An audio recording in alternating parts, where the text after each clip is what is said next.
জাপানের সবশেষ 10 ম্যাচ তারা কিন্তু এই সবশেষ 10 ম্যাচে একটিতেও হারেনি। আমি যদি সেই পরিসংখ্যানটা তুলে ধরতে চাই, জাপান সবশেষ 10 ম্যাচ তাদের কেমন গেছে। সুইডেনের বিপক্ষে বিশ্বকাপের গ্রুপ পর্বে তারা 1-1 গোলে ড্র করেছে। তিউনিশিয়াকে কিন্তু 4-0 গোলের ব্যবধানে বিধ্বস্ত করেছে এই জাপান, এশিয়ার পরাশক্তির দেশ জাপান। এছাড়া নেদারল্যান্ডস তাদের বিপক্ষে কিন্তু 2-2 গোলের ড্র করেছে, অর্থাৎ বিশ্বকাপের গ্রুপ পর্বে তো একটি ম্যাচ হারিয়েনি। এছাড়া আইসল্যান্ডের বিপক্ষে কিন্তু প্রীতি ম্যাচে 1-0 গোলের ব্যবধানে জয় পেয়েছে এই জাপান। এছাড়া ইংল্যান্ডের বিপক্ষে, ইংল্যান্ডের মতো শক্তিশালী দলের বিপক্ষেও কিন্তু 1-0 গোলে জয় পেয়েছে এই জাপান। স্কটল্যান্ডের বিপক্ষে 1-0 গোলে জয় পেয়েছে জাপান। এছাড়া সৌদি আরবের বিপক্ষে কিন্তু বিশ্বকাপ বাছাই পর্বে 3-0 গোলের ব্যবধানে জয় পেয়েছে।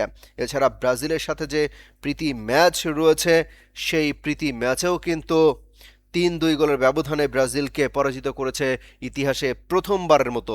অর্থাৎ বুঝতে পারছেন যে জাপানের কিন্তু হার নেই শেষ 10 ম্যাচে। এছাড়া ব্রাজিলের কথা যদি বলি, ব্রাজিল স্কটল্যান্ডের বিপক্ষে সবশেষ ম্যাচে 3-0 গোলের জয় পেয়েছে। হাইতির বিপক্ষে 3-0 গোলের ব্যবধানে জয় পেয়েছে। মরক্কো, আফ্রিকার পরাশক্তি দেশ, তাদের বিরুদ্ধে 1-1 গোলে ড্র করেছে। মিশরের বিপক্ষে কিন্তু 2-1 গোলে জয় পেয়েছে। পানামাকে প্রীতি ম্যাচে বিধ্বস্ত করেছে 6-2 গোলে। ক্রোয়েশিয়ার বিপক্ষে 3-1 গোলের জয় পেয়েছে প্রীতি ম্যাচে। এছাড়া ফ্রান্সের সাথে কিন্তু প্রীতি ম্যাচে হেরে গিয়েছে ব্রাজিল। জাপানের সাথে কিন্তু প্রীতি ম্যাচে হেরে গিয়েছে ব্রাজিল 3-2 গোলে। এছাড়া প্যারাগুয়ের সাথে কিন্তু 4-1 গোলে জয় পেয়েছে এবং উরুগুয়ের সাথে বিশ্বকাপ বাছাই পর্বে কিন্তু 1-1 গোলে ড্র হয়েছে।